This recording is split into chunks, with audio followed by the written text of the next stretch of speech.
오늘 영상은 재밌는 영상은 아닐 거예요. 조금 진지한 내용인데, 제가 안나의 집에서 학교 밖 청소년들 대상으로 이렇게 좀 강연 비슷한 걸 해주거든요. 근데 그거를 와이프가 꼭 찍어오라고 해가지고 찍어온 영상인데, 가수 도대체 어떤 얘기를 하는지 너무 궁금한 거예요. 나도 보고 우리가 이걸 보고 얘기를 하면은 그것도 재밌을 것 같아 해서 오빠한테 찍어달라고 했어요. 그러면 같이 보자.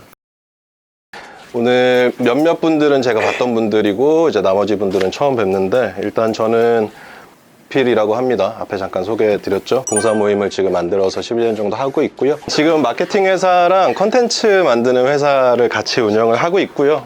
오늘 주제는 그냥 별거 없어요. 제 세상을 보는 시각에 대한 얘기인데, 예전에 제가 20대 때 이런 강연 기회를 좀 받아가지고 학교 같은 데 가서 강연을 하고 그랬는데, 지금 생각해보면 되게 오글거리거든요. 뭔가 내 인생 내가 나 혼자 책임지는 것도 힘든데 여러분들한테 막 이렇게 해라, 이게 중요하니까 이게 신경 써라, 이런 얘기를 하고 다녔던 저를 막 상상하면, 그래서 오늘은 작은 이야기를 해드릴 겁니다.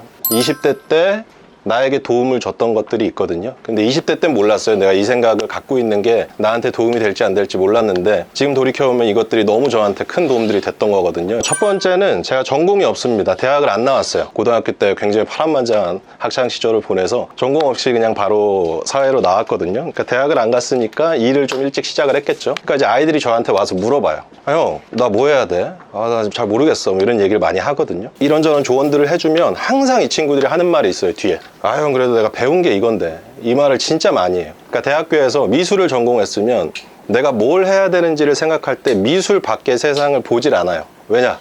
돈 주고 대학 다녔잖아요. 한 번 더 생각을 해보면 대학교 들어갈 나이에 전공을 고르잖아요. 그때 내가 진짜 뭘 원하는 사람인지 그 나이에 내가 알았을까? 내가 정말로 미술을 좋아해서 그걸 골랐을까? 아니면 취업이 잘 된다고 하니까 그걸 골랐을까? 바꿀 기회가 충분히 있는데도 용기를 못 냅니다. 아까워서. 그래서 계속 평생 그걸 달고 가는 경우를 정말 많이 봤어요. 이게 대학을 나오지 말란 얘기는 아닙니다. 갈 수 있으면 무조건 가야죠. 가서 내가 좋아하는 거 배우고 스킬 쌓는 게 맞죠. 대학을 못 갔다고, 내가 전공이 없다고 해서 기죽지 말라는 겁니다. 제가 뭘 선택하든 실패하든 성공하든 뭐 잃어놓은 게 하나도 없으니까 내가 관심이 있으면 해볼 수 있었고, 실패해도 잃을 것도 그렇게 많지 않았어요. 자유로웠기 때문에 뭐든 할 수 있었다. 이게 제 20대의 정리인 것 같아요. 첫 챕터부터 많은 생각이 든 게, 고등학교 때 너 뭐 하지? 나 대학교는 연고대가 꿈인데 거기서 무슨 학과 가지? 그래서 대충 성적에 맞춰서 가는 친구도 있거든. 대학에 가서 원하는 걸 배우는 건 너무 좋지. 나는 경험 못 해본 거잖아. 근데 문제는 취업에 너무 포커스가 맞춰져 있는 거. 내가 이 내용을 첫 번째에다 넣은 이유는, 지금 저기 학교 밖 청소년들은 아버지의 가정폭력이나 부모님의 이혼이나 대학교 등록금을 내고 대학을 갈 수 있는 상황의 아이들이 아닌 거야.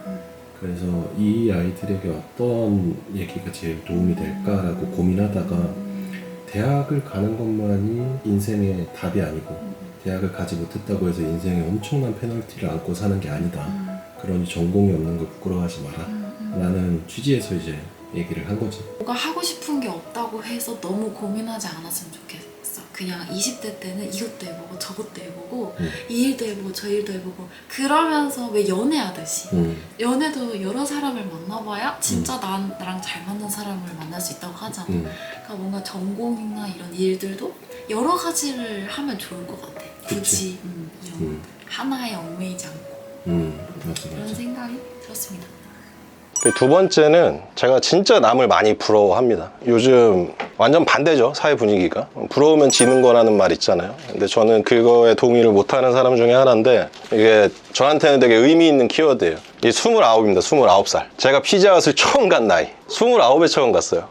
집이 이렇게 막 외식을 할 정도로 풍요롭지가 못했어요. 이게 광고가 시작하고 이제 마지막에 로고송이 딱 나오면서 광고 끝날 때, 피자헛을 나오면서 엄마 아빠가 한 7살, 8살 땐 딸 손을 이렇게 막 잡고 웃으면서 나오는 그 광고거든요. 저는 그 광고를 보고 피자 맛있겠다가 아니라, 쟤는 7살 때부터 저길 가? 약간 이런 생각이 들었어요.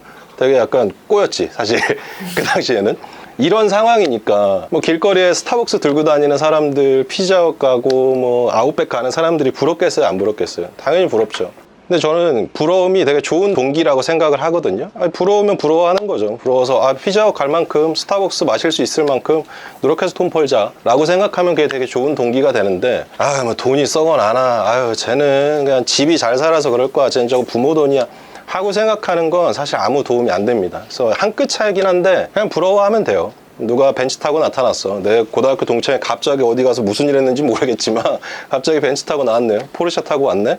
그거를 뒤에서 손가락질할 필요가 없어요. 뭐 했냐? 뭐 해서 돈 벌었어? 차라리 이게 더 건강한 접근 방식인 것 같거든요. 워낙에 환경이 안 좋았기 때문에 누군가를 막 시기 질투하면 제가 더 못나 보일 것 같았어요. 근데 이제 그게 버릇이 됐는지 지금도 계속 그렇게 살고 있는데 저는 이게 되게 저를 건강하게 만들어줬다고 확신을 하거든요. 부러우면 지는 게 아니라 안 부러워하려고 막 애쓰는 그 모습이 진짜 지는 것 같아요. 옆에서 봤을 때도 그게 더 못나 보이더라고요. 열등감과 부러움은 그 당시에 저한테는 너무 좋은 연료였어요. 좋은 차를 타는 친구, 좋은 데 가서 막 그런 SNS에 사진 올리는 친구들, 그게 다 작은 목표였던 것 같아요. 그래서 그것들을 그냥 되게 건강하게 받아들이고 따라다녔던 것 같습니다. 제가 그들을 앞서 나가거나 하진 않았던 것 같아요. 20대 때.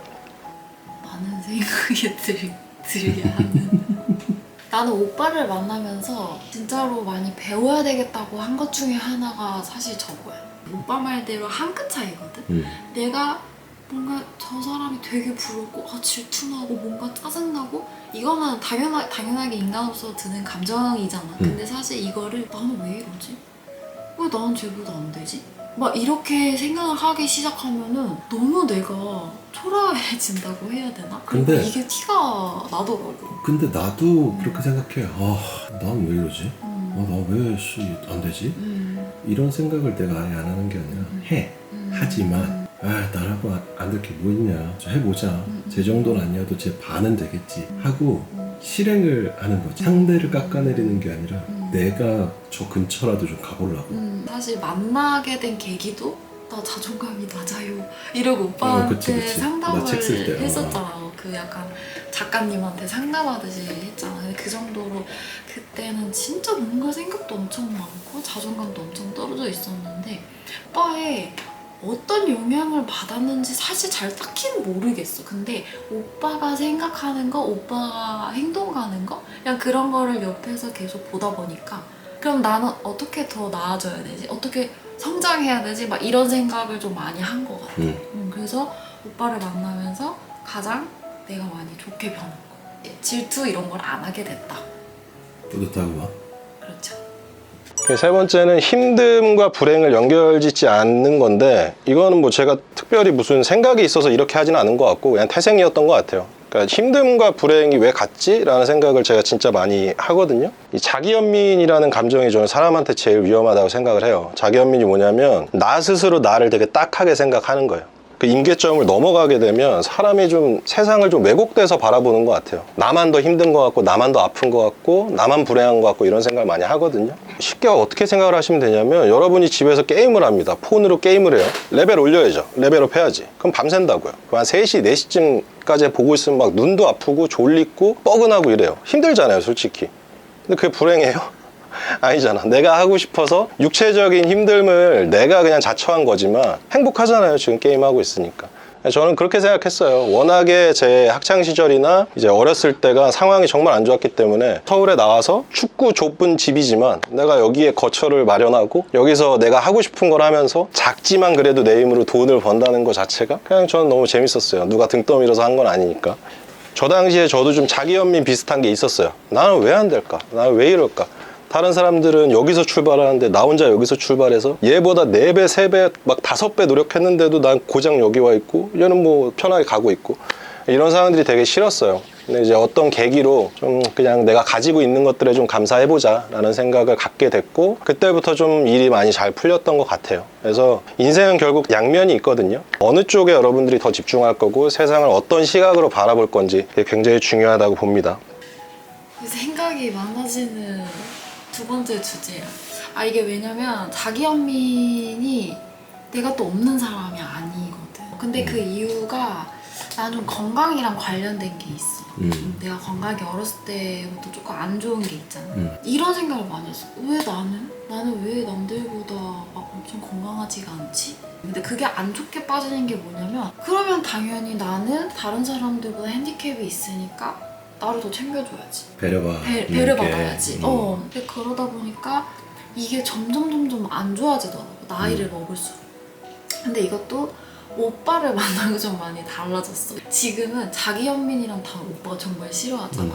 근데 나는 오빠한테 잘 보이고 싶은 거야. 그러니까 내가 변해야 되겠다. 나보다 더 상황이 안 좋은 사람들이 있는데 난 지금 좀 정상적으로 편하게 재밌게 살고 있는데 아까 오빠가 얘기했던 것처럼 시각을 바꿔야 되겠다고 생각한 게 요 위를 보지 말고 나도 아래를 봐야 되겠다. 이런 생각을 점점 많이 하게 되는 것 같아. 나이 먹으면.